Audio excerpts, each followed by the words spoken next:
The United Nations Food and Agriculture Organization published a State of the World's Land, Water Resources for Food and Agriculture. The report said that between 1961 and 2009, the world's crop grew by 12%, but the yield grew by over 150%.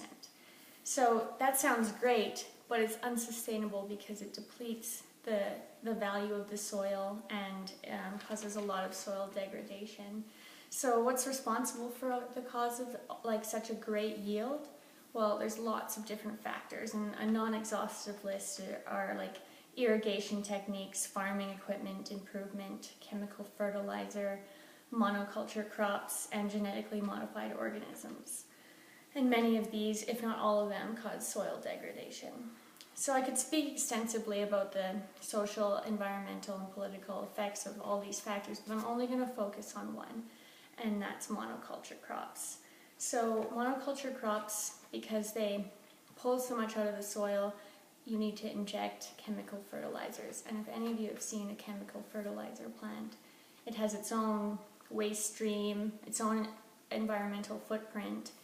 And if you compare that to the opposite of that, a polyculture crop, where the cycle can be closed loop. Of course you can add chemical fertilizers, but it's possible to have a closed loop system and replenish the soil as you take from it. The only problem is it causes a lot more effort from the human standpoint.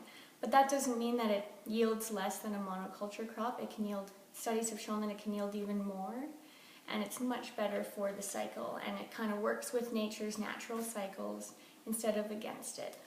So I think we should move towards mimicking or using nature's resources instead of trying to inject chemical fertilizers. So I'd like to leave you with this analogy.